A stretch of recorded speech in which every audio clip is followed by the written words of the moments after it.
Hey everybody, and welcome to YouTubers Supporting YouTubers with another YouTuber interview here. This time we're going to interview um, WorkThenPlay, or Jesse. I guess we could say Jesse if you would Yeah, rather people know your real name. yeah, that's great. Yeah, you can Yeah. go by So Jesse. yep. So his channel is a DIY channel, but with a twist, and we'll get into the twist a little bit later on. But first, we just kind of want to know what got you started in wanting to do YouTube. Um, yeah, great. And thanks for having me on the show. I don't know if this is what you call it, a show or not, but yeah, it's sweet. Yeah. So it all started like back in elementary school. Just made videos for fun. We did like stop motion animation videos for Star Wars flicks. We made like reenactments of like cheesy movies and with like the big camcorder and tape cassettes and just always loved making movies and making people laugh, or just doing entertainment and stuff. So yeah, and then in high school we got into video editing, and we had those, you know, the really colorful Mac iMacs. They were like, they came out, I think, late 90s. They were in like, I think, Zoolander, and anyway, they were the coolest thing, and they allowed you to do all end-to-end editing. And we did I took that class, and we formed a group, and we did really well. We even went to the BC provincials in Canada for it, for video editing, and kind of caught the bug there, and always wanted to do more with it. So life transpired, and I got older, and have a family and kids now, but I'm kind of settled down now, and I've got time to do some video stuff, a hobby outside of work. So yeah, that led me to making this channel where I can basically, it's to inspire people to build things, to make stuff, even if they aren't qualified. Like, it isn't an excuse to not hire someone qualified, but to not cut yourself or sell yourself short, to give you a chance to build something and add some gamer geeky humor that some people enjoy. So Yeah, yeah. absolutely. And I checked out a couple of your videos. I'm like, hey, this is reminiscent of a like '90s game. I love this. Yeah. I try to, like, tickle the nostalgia, right? So that's what I go for. So yeah. Yeah. Perfect. Well, so if you're like me at all, there was also other inspirations, not just say some life experiences that you had. Are there any like YouTubers you necessarily look up to that kind of inspire you as well to make videos, continue making videos? Is there like a YouTuber whose specific style kind of like plays a little bit in yours? Yeah, for sure. I think where I like, I have a very broad set of interests when it comes to YouTube, because like, what really made me laugh the most in YouTube and inspire me with memes and things like that are, there's a Dota, sort of replay videos. I used to play a lot of Dota. It's like Dota what the fuck, like, channel, which is really Okay. popular, and it's hilarious. It just does like funny memes and things like that. And then, of course, Davey 504. That's literally a huge inspiration, which got me into bass, at the beginning of COVID. And that's another one. He's a huge inspiration, and just the way he does humor and everything is hilarious. So that, as well as, I'm also inspired by a lot of cooking channels. So I think it's Bayashi, I think, is super funny to watch. Max the Meat Guy, a lot of them. I'm inspired by like the quick, short edits, high impact, and I try to experiment with their styles in my videos. I'm like, I look up to their their different styles that they use to make videos. So yeah, there's it's a pretty broad range of inspiration, but my channel's kind of broad, and maybe that's why it's still small. I don't know. But yeah. I mean, I think it's perfectly fine, and I did notice the guitar and bass, and I absolutely love them. Um, I used to actually play guitar when I was a little bit younger, about 10 years ago, and then I kind of fell out of it when I was doing my actual degree. So it's good Cool. to find a fellow guitar enthusiast on YouTube as well. Awesome. Awesome. And my guitar skills, it's there to start playing, because I want to be able to play some melodies, but right now it's just there like looking at me, tempting me to try and learn it. The bass is that's my go-to weapon. That's where I have most damage, but my guitar skills are terrible. So yeah, if you have any skills, yeah, hit me up after this call and help me out. Yeah, I mean, I'm trying to get him back. It's been a while. Okay. Maybe it's uh, like riding a bike. Who knows? Yeah. yeah, yeah, that's fair. So I think as YouTubers, we always kind of have like end goals kind of in mind of where we want Hmm. channels to go. And I'd love to hear some of your end goals. You know, some people, they're happy they get 10,000 subs, have a nice following, and are just able to kind of like have a small community. Other people, they're like, I want to be, the next big Mr. Beast, PewDiePie YouTuber of sorts. So I'd love to hear what your ideas are as far as goals on YouTube. Cool, cool. I think end goal would be big enough where I could monetize so that I could actually do some investments in it. There's a number of things I'd like to invest in terms of filming. I'd like to get like a better camera. I'd like to get a drone. I'd like to be able to just dedicate to more crazier, fun, and inspirational projects. But I'd need monetization to just help out with that.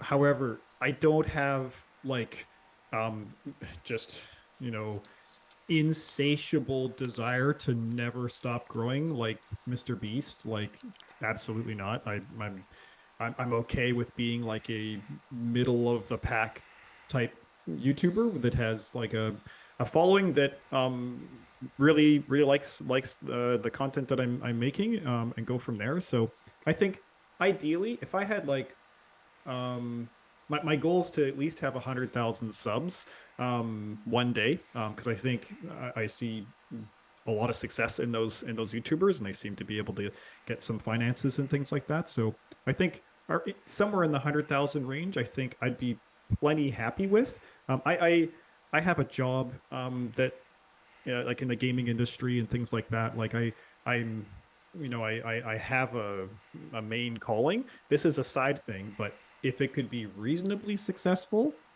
amazing. If it goes bigger, great. And I'd probably have to reassess because who knows what would happen if it was in the millions, you know. So Yeah, yeah, yeah, absolutely. And I'm in a very similar situation as you myself.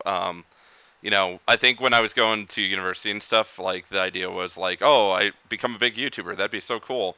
And now that I have kind of a good job in tech and everything, it's like, yeah, this is a good side. Like it's fun. I enjoy doing it. It's a good side thing.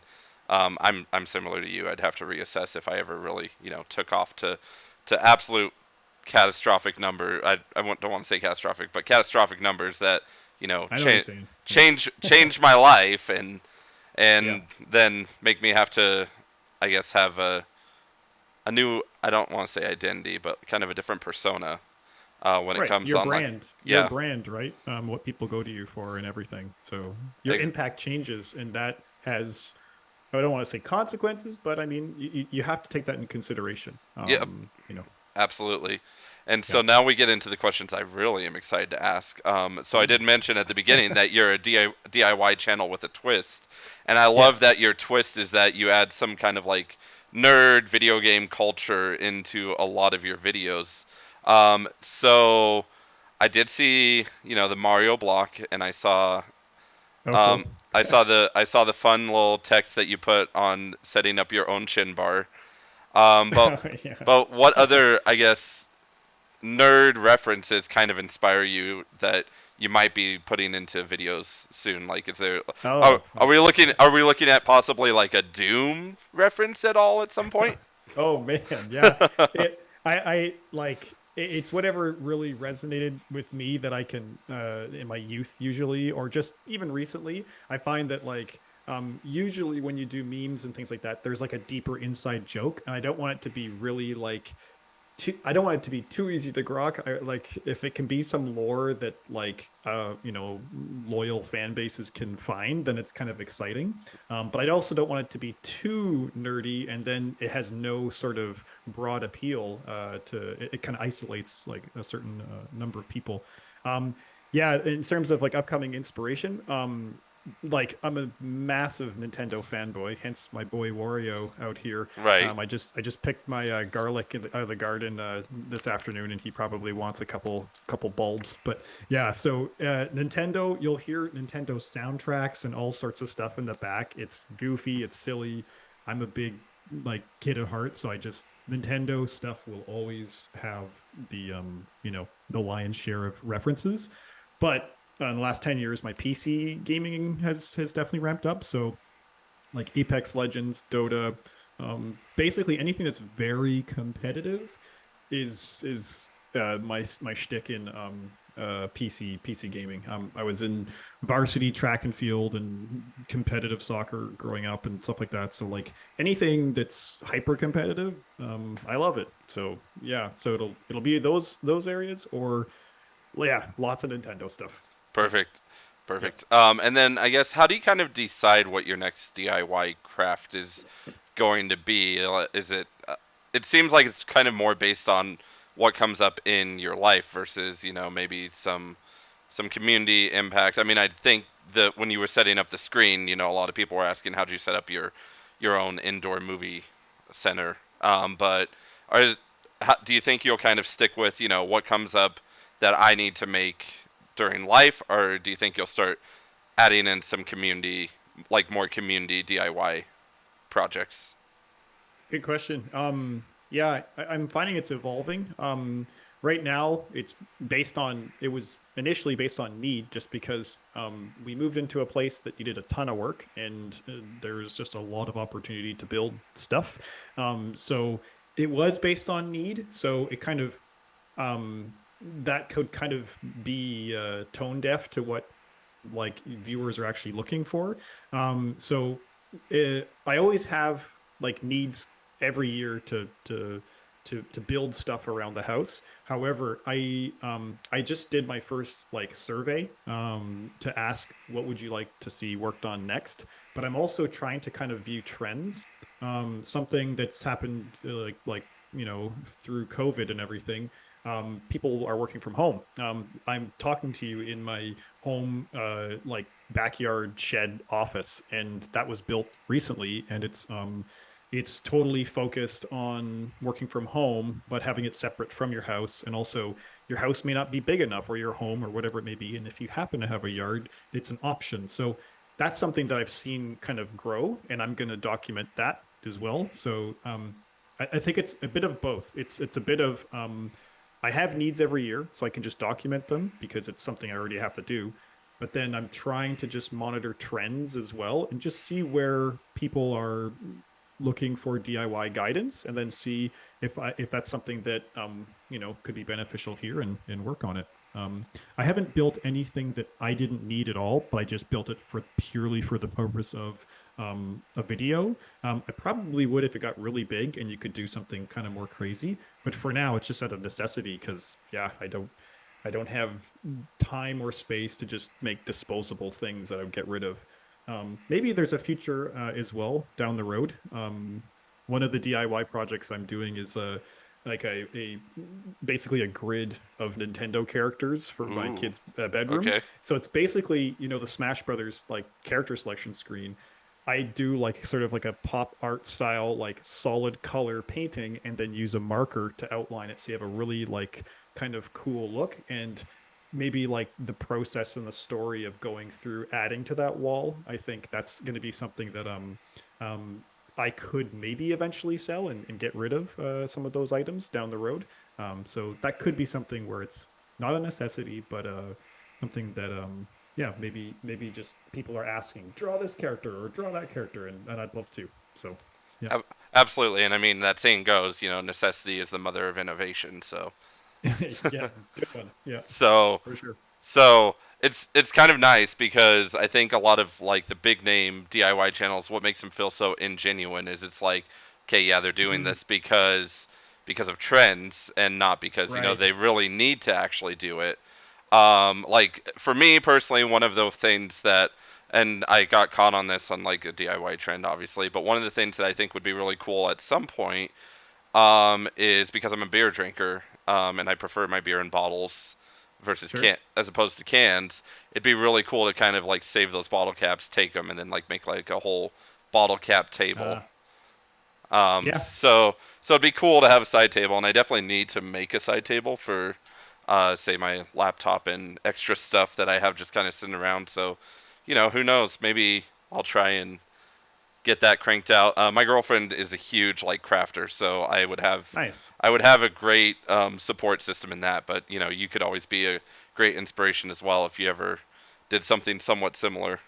That's awesome. I mean, it's great if you can make something that's kind of personally close to you or something that you like into a not livable art, but like usable art. And I have a greenhouse video. One of my more popular ones was a greenhouse made out of windows that were all like collecting mold and all sorts of nasty stuff when we moved into the house. We popped them all out and bleached them and cleaned them and then reused them and built a greenhouse with them. So if you can do something that means something or reuses stuff as well, great. I can't stand wasting things. So yeah, hearing you utilizing bottle caps for a table, that sounds rad. Yeah, it'd be so much fun. It also is a lot of beer I need to drink still, but You're doing this for your project. You're R&Ding, you're exactly, testing out the stuff. I need exactly. more I need more blue caps on this side, so I'm gonna go for more kokanee, or that's a beer up here in Canada. I'm not sure where you're located, Nicholas, but yeah. Anyway, yeah, you can Yeah, choose the beer to fill in your palate. absolutely. I'm located in Colorado, so we have Oh yeah, we have an obscenely massive beer selection, and not all beers are created equal, but it's fun to that's try. true. It's fun to try some different beers that kind of are on the shelves, just because we have such a huge beer culture here in Colorado. Um, Nice. well, Jesse, it's been great talking with you. Do you have any kind of like last moment kind of things you want to say to viewers or say to people who might come check out your channel?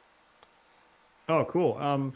Well, yeah, before I do that, thanks for having me. I'm a super small fish in the ginormous sea. I have 311 subscribers right now, so it's not very big, but I appreciate you taking the time, learning more about the channel and myself. And I feel bad because this was a very one-way discussion, but I understand it's an interview. But I'd love to know more about what you're up to, but that'll be outside of this. I would Well, just yeah, say, absolutely, and yeah, we'll yeah, definitely keep in contact. for sure.